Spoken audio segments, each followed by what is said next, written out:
एक महिला जिसकी उम्र लगभग 37 वर्ष के आसपास थी, उसका पति बिजनेसमैन था। उसकी एक बहुत बड़े कपड़े की दुकान थी। उसी दुकान पर एक लड़का काम करता था। एक दिन उसका पति उस लड़के से कहता है कि कुछ माल घर पर आया है, कल रात को आया है, एक काम करो, एक रिक्शा ले लो और जा कर के उसको उठा लाओ, शोरूम में रख दो। वो लड़का कहता है ठीक है। मालिक की बात सुन करके वो एक रिक्शा लेता है मार्केट से और मालिक के घर पहुंच जाता है, वो जो सामान रखा रहता है उसको लाने के लिए। जब घर पहुंचता है तो गेट बंद रहता है, तो किसी तरीके से गेट को खोलता है और अंदर जा कर के आवाज़ लगाने लगता है। आवाज़ लगाता है तो मालकिन कहती है 2 मिनट रुको, मैं आ रही हूँ, बाथरूम में हूँ, नहा रही हूँ। वो लड़का वहीं गेट के पास खड़ा हो जाता है। मालकिन को लगता है कि लड़का चला गया। मालकिन बाथरूम से निकलती है और शरीर पर जो कपड़े थे दोस्तों बिल्कुल ना के बराबर थे। वो झट से अपने कमरे की ओर जाने का प्रयास करती है। तब तक जो लड़का था मालकिन को ऐसी अवस्था में देख लेता है। लड़का जब देखता है तो उसके पूरे शरीर में बिजली दौड़ जाती है। इतनी खूबसूरत महिला, और इस उम्र में अपने आप को इतना फिट रखा था कि शरीर का हर एक अंग उसका देखने लायक था। लड़का उसको देखने के बाद उसकी यही इच्छा होने लगती है कि किसी तरीके से मालकिन को और जा कर के देख लूँ। वो चुपके से दबे पाँव मालकिन के कमरे की तरफ जाता है और जाने के बाद मालकिन के कमरे की खिड़की खुली रहती है और उसी से वो छुप करके देख रहा होता है। तभी अचानक उस मालकिन की पड़ जाती है नौकर के ऊपर और कहती है कि छुप कर क्या देख रहा है। तो कहता है कि आप इतनी खूबसूरत हो कि जब मैंने आपको देखा तो मेरा मन यही करने लगा कि मैं बस आपको देखता रहूं। मालकिन समझ जाती है कि इस लड़के की जो नीयत है कहीं न कहीं हमारे ऊपर है। मालकिन थोड़ी देर के लिए शर्मा जाती है, लेकिन अब शर्म किस बात की, वो तो सब कुछ देख चुका था। बस बाकी क्या रह गया था दोनों के बीच नज़दीकियाँ। उसके बाद मालकिन उसको कहती है ठीक है, एक काम कर, तू अंदर आ तो मैं तुझे सब कुछ दिखाती हूँ। उसके बाद दोस्तों वो महिला उस लड़के को कमरे में बुला लेती है। उसके बाद जो दोनों के बीच होता है आप कल्पना नहीं कर सकते हैं। बहुत रोचक कहानी है, बहुत इंटरेस्टिंग कहानी है। आइए पूरी घटना आपको बताने का प्रयास करते हैं। उससे पहले जो नए दर्शक हैं जिन्होंने चैनल को सब्सक्राइब नहीं किया है, चैनल को सब्सक्राइब कर लीजिए। वीडियो कौन से शहर से देख रहे हैं भी कमेंट करके बताइएगा। पिछली वीडियो पर जिन्होंने कमेंट किया है, वीडियो के आखिरी में आप सभी का प्यारा सा नाम और सुनूंगा। तो देर न करते हुए चलिए कहानी की शुरुआत करते हैं। नमस्कार, प्रणाम, मैं कमलेश तिवारी। आज आपके लिए जो सच्ची घटना लेकर के आया हूँ, ये घटना छत्तीसगढ़ की है। यहीं पर रहने वाला एक व्यक्ति जिसका नाम राजेंद्र था, उम्र लगभग 42 वर्ष के आसपास थी। पेशे से बिजनेसमैन था। इसका कपड़े का एक बहुत बड़ा शोरूम था। परिवार में सिर्फ 2 ही व्यक्ति थे, पति और पत्नी। शादी के हुए मात्र 5-6 साल के आसपास हुआ था। चूँकि राजेंद्र ने शादी जो की थी इस महिला के साथ जिसका नाम प्रियंका था, प्रियंका से दूसरी शादी हुई थी। दरअसल जो राजेंद्र थे, इनकी पत्नी जो पहली पत्नी थी, बीमारी के चलते इस दुनिया को छोड़ कर के चली जाती है। उससे कोई संतान नहीं थी। शादी के मात्र 3 साल बाद, उसके बाद 2 साल तो राजेंद्र ब्याह नहीं करता, अपने पत्नी के गम में डूबा रहता है। लेकिन उसे कहीं न कहीं ये ज़रूरत महसूस होने लगती है कि उसका कोई जीवन साथी हो, क्योंकि काम की व्यस्तता, साथ ही साथ घर की जिम्मेदारी, खाना पीना बनाना उसके लिए भारी पड़ रहा होता है। तो उसके एक दोस्त होते हैं, एक लड़की से उसका रिश्ता तय कर देते हैं। वो लड़की प्रियंका होती है। प्रियंका की और राजेंद्र की शादी हुई मात्र 2 साल हुआ था, कोई संतान नहीं थी। प्रियंका और राजेंद्र अक्सर घर में रहते थे। प्रियंका हाउसवाइफ थी, घर का काम देखती थी और राजेंद्र अपना बिजनेस देखते थे। राजेंद्र की दुकान इतनी बड़ी थी कि वहाँ 2-4 लड़के अक्सर काम किया करते थे।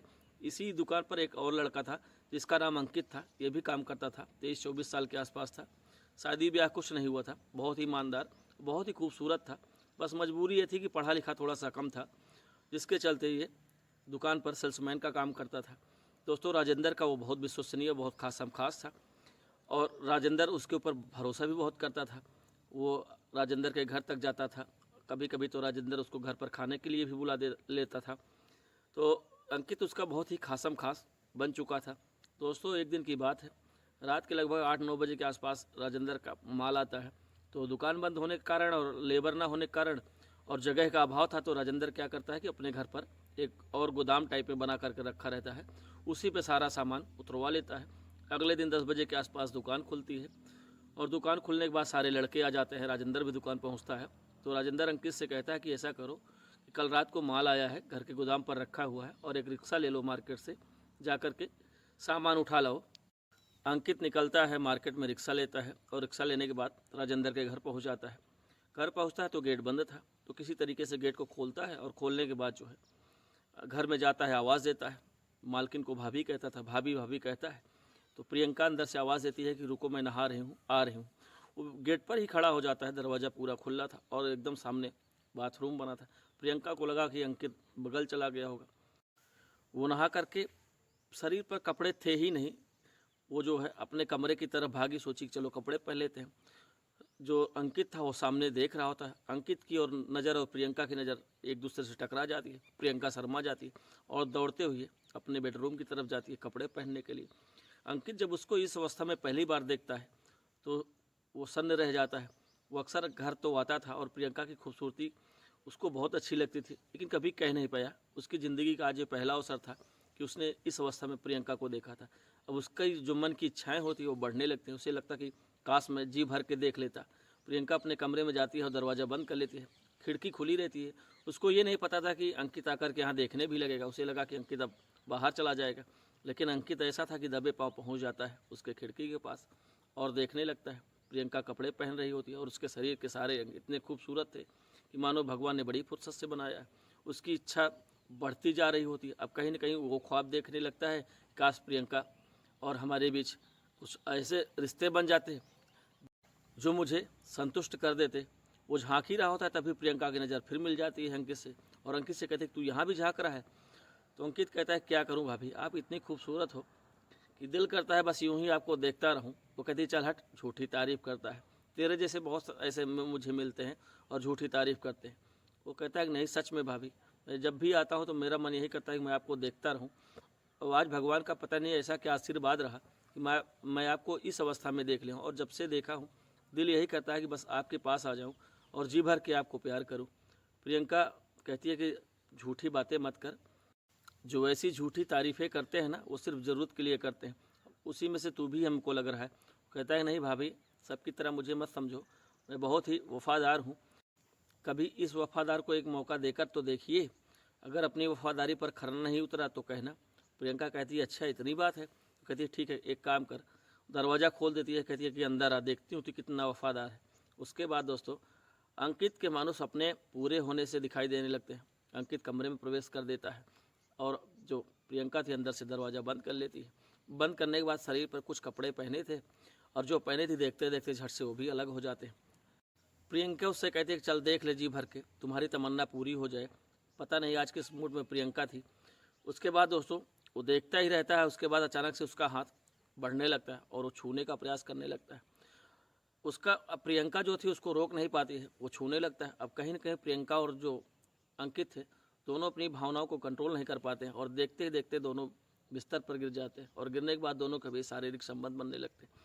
प्रियंका और अंकित जो कभी बहुत दूर तक रहते थे, आज वो इतने नज़दीक आ गए थे कि वो पति पत्नी के बीच जो रिश्ते होते हैं वहाँ तक पहुँच चुके थे। दोनों के बीच सब कुछ होता है, लगभग घंटों तक कार्यक्रम चलता है। रिक्शा वाला बेचारा बाहर खड़ा रहता है, उसको फ़ोन कर रहा होता है तो अंकित कहता है कि रुको यार, सामान ढूंढ रहा हूँ, निकाल करके देता हूँ। उसके बाद दोस्तों सेठ का यानी राजेंद्र का फ़ोन आता है तो अंकित कहता है कि सामान इसी में सब पड़ा हुआ है, सामान को मैं व्यवस्थित कर रहा हूँ, साथ ही साथ निकाल करके आ रहा हूँ, थोड़ा समय लग रहा है। लेकिन राजेंद्र को क्या पता कि अंकित उसके घर में कुछ और सामान निकाल रहा है। दोनों जब शांत होते हैं तो प्रियंका कहती है कि सच में तू तो बड़ा ताकतवर है, मैंने तो कभी सोचा नहीं था कि तू अभी इस उम्र में इतना सब कुछ कर जाएगा। दोस्तों अंकित कहता कि अब मेरी उम्र हो गई है, 22-23 साल मेरी उम्र हो गई। इस उम्र में लोगों की शादी हो जाती और बच्चे हो जाते हैं, अभी तुम मुझको बच्चा समझ रही हो। दोस्तों यहीं से प्रियंका और अंकित का जो खेल होता है अब वो चलने लगता है और अनवरत चलने लगता है। किसी को कानों कान खबर नहीं थी। अंकित और प्रियंका में फ़ोन से बात होने लगती है, चूँकि नंबर पहले से ही था। जब अंकित को वक्त मिलता तो प्रियंका से बात करता। एक दिन अंकित प्रियंका से कहता कि ऐसा करो, जब मेरा मन दुकान पर नहीं लगता है, मेरी जो ड्यूटी है अपने घर पर लगवा दो, मैं घर का देख रेख करूँगा, साथ ही साथ हम दोनों को बहुत अच्छा टाइम भी मिल जाएगा। प्रियंका कहती है कि ठीक है, कोई मौका तो मिलने दो, ऐसे कर तुरंत बोल दूंगी तो उनको शंका हो जाएगी। दोस्तों अंकित अब इंतज़ार करने लगता है उस मौके की। धीरे धीरे करके वो मौका भी आ जाता है जब अंकित को जो है उसका मालिक यानी राजेंद्र घर पर ड्यूटी लगा देता है। एक दिन प्रियंका अपने पति से कहती है कि घर पर इतना सारा काम रहता है, झाड़ू पोछा रहता है, एक काम करो कि अंकित को घर पर लगा दो, इतने सारे लड़के हैं दुकान पर काम कर लेंगे, जब ज़्यादा काम रहेगा तो अंकित को बुला लेना। शाम के टाइम ज़्यादा भीड़ भाड़ रहती है, दिन भर तो इतना ज़्यादा दुकान पर भीड़ भाड़ रहती नहीं, शाम को अंकित दुकान पर चला जाएगा। राजेंद्र कहता है कि ठीक है, तुम्हारी भी मदद हो जाएगी।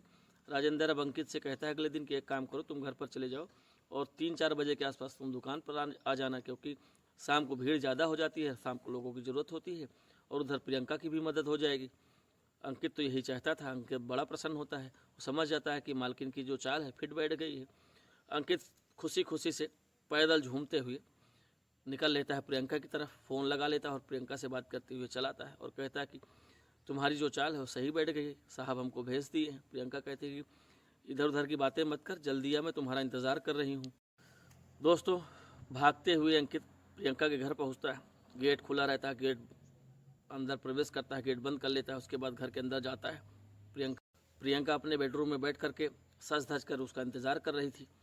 वो जाता है, मेन गेट बंद करता है ताकि कोई आ ना जाए। उसके बाद दोस्तों दोनों फिर से वही काम में जुट जाते हैं। दोनों के बीच फिर वो चलने लगता है। उस दिन लगभग 2-3 बार इन सब के बीच ये सब कुछ होता है।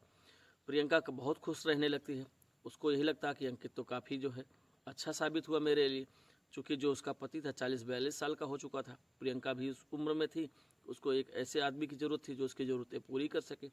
राजेंद्र कहीं न कहीं सब चीज़ों में फेल था। वो दिन भर इतना थका मांदा रहता था, कभी कभी जल्दी सो जाता था, हफ्तों हो जाता था इन दोनों के बीच, कभी कुछ नहीं होता था। प्रियंका को ये तड़प खाए जा रही थी, लेकिन अब उसकी जो ज़रूरत थी उसको अंकित पूरा करने लगता है और ये सिलसिला यूँ ही चलने लगता है। दोस्तों, इसके बाद दोनों के बीच सारा कार्यक्रम होता है, दोनों शांत होते हैं। प्रियंका उससे कहती है कि वाकई मुझे जिस चीज़ की ज़रूरत थी तुम वही हो, एकदम परफेक्ट हो। दोस्तों, इस सिलसिला चलने लगता है, लगभग 6 महीने के आसपास चलता है। किसी को कानो कान खबर नहीं थी, राजेंद्र तक को भनक नहीं लगी। इतना गुपचुप तरीके से सारा खेल चल रहा होता है। एक दिन राजेंद्र अपनी पत्नी प्रियंका से कहता है कि मैं 2 दिन के लिए बाहर जा रहा हूँ, एक पार्टी आई थी, उसके यहाँ माल देखने जाना है और हो सकता है कि उसके यहाँ से कुछ माल लेना भी है। तो प्रियंका कहती है ठीक है। तो प्रियंका उससे कहती है कि जा तो रहे हो, लेकिन घर में अकेली रहूँगी और मेरा मन नहीं लगेगा, मुझे डर सा लगता है अकेले जब तुम चले जाते हो। तो वो कहता है कि एक काम करो, अंकित घर पर रहता है, उसको बाहर वाले कमरे में सुला देना और कोई दिक्कत हो तो उसको फ़ोन कर लेना, बाकी मैं 2 ही दिन की बात है आ जाऊँगा। प्रियंका तो एक चाल थी अपने पति को फंसाने की। उसका पति जब अंकित को कह देता तो प्रियंका बड़ी प्रसन्न हो जाती है, कहती कोई बात नहीं, मैं अंकित को बुला लूँगी। इधर राजेंद्र अपना बैग वैग पैक करता है और निकल लेता है उस पार्टी के पास, और इधर अंकित को फ़ोन कर देती है। अंकित घर आ जाता है। इन दोनों के भी सिलसिला चलने लगता है। पहली रात आती है, उस रात दोनों ज़िंदगी की वो सारी शौक करते हैं जो ना तो कभी अंकित ने किया था, ना प्रियंका को कभी मिला था। दोस्तों, पूरी रात इन दोनों के बीच चलता है और अनेकों तरह से चलता है। प्रियंका वीडियो में देखती जैसा, वैसा अंकित के साथ चलता है। अगले दिन का समय होता है। प्रियंका को पता था कि उसका पति कल आएगा, लेकिन इत्तेफाक से बिना बताए वो दिन में आ जाता है। प्रियंका और अंकित दोनों लगे पड़े रहते हैं। प्रियंका मानो एक भूखी शेरनी हो जाती है, बस उसे यही लगता है कोई उसका शिकार करता रहे। दोस्तों, प्रियंका और दोनों के बीच वो संबंध चल रहा था। दिन का समय था, दोपहर के लगभग 2-2:30 बजे के आसपास, और ये राजेंद्र आ जाता है, फ़ोन भी नहीं करता। गेट पूरा घर का खुला रहता है कि किसी को शंका ना हो, सब बेखौफ थे कि कोई आ जाएगा। अचानक जो राजेंद्र था घर में प्रवेश कर जाता है और देखता है कि प्रियंका सामने एक बड़ा सा हॉल बना रहता है, सोफ़ा रखा रहता है, यहीं पर दोनों शुरू थे। अपनी आंखों से अपनी पत्नी को किसी और के साथ देख करके राजेंद्र की जो स्थिति होती है ऐसी हो जाती है कि उसे मानो सांप सा सूंघ गया हो। राजेंद्र खूब जोर से चिल्लाता है कि अंकित ये क्या कर रहा है। अंकित और प्रियंका दोनों सन्न रह जाते हैं। सामने राजेंद्र खड़ा था। दोनों झट से अपने कपड़े वगैरह सब पहनते हैं।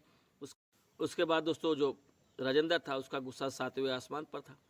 वो झट से मेन दरवाज़ा बंद करता है, बगल में एक डंडा पड़ा रहता है और उसको उठा लेता है और ज़ोरदार तरीके से प्रियंका और अंकित को पीटने लगता है। तभी अचानक उसका एक डंडा जो अंकित था उसके सर पर लग जाता है और इतना भयानक लग जाता है कि उसके सर से खून बहने लगता है। अंकित गिर जाता है फर्श पे और बेहोश हो जाता है। स्थितियाँ बहुत गड़बड़ हो चुकी थी। दोनों लोग सन्न रह जाते हैं ये हालत देख करके, डर गए होते हैं कहीं ऐसे ना कोई अनहोनी हो जाए। आनंद फानन जो क्या कहते हैं राजेंद्र था और प्रियंका दोनों उसको हॉस्पिटल लेकर के जाते हैं कि किसी को शंका ना हो। हॉस्पिटल ले जाने के बाद डॉक्टर उसको देखते हैं, लेकिन देखते ही जो है कहते हैं कि भाई बहुत देर हो गई है, मामला तो ख़त्म हो गया। अब मानो उसके जो है हाथ पैर फूल जाते हैं कि अब क्या करें, कहीं ऐसा ना हो पुलिस केस हो जाए। लेकिन चूंकि ऐसी स्थिति थी तो डॉक्टर पूछते कैसे क्या हुआ, तो बताया कि ये बाथरूम में था और फर्श उस पर टाइल्स लगी हुई थी और फिसल करके गिर गया, इसके सर में चोट लग गई। फिलहाल जो डॉक्टर वगैरह थे पुलिस वगैरह को सूचना तो नहीं देते हैं। ये आनंद फानन आता है और आने के बाद जो है अंकित के घर वालों को फ़ोन करके बताता है कि अंकित बाथरूम में था और चप्पल पहन के जा रहा था, फिसल गया और इसको चोट लग गई और इसके साथ ऐसी घटना हो गई। उसके घर वाले सुनते हैं बेचारे, डरे भागे रोते हुए पहुंचते हैं उसके पास। उसको जो है देखते हैं, देख करके सब सन्न रह जाते हैं। जो अंकित था वो भी वहीं लोकल का रहने वाला था, अक्सर रोज़ अपने घर आया जाया करता था, लेकिन इधर प्रियंका के चक्कर में फंस करके घर भी जाना बंद कर दिया। घर वालों को बता रखा था कि मालिक जो है उसको अपने निजी काम के लिए रखें और सैलरी भी ज़्यादा देंगे। प्रियंका छुप छुप कर उसको पैसे भी दे दिया करती थी।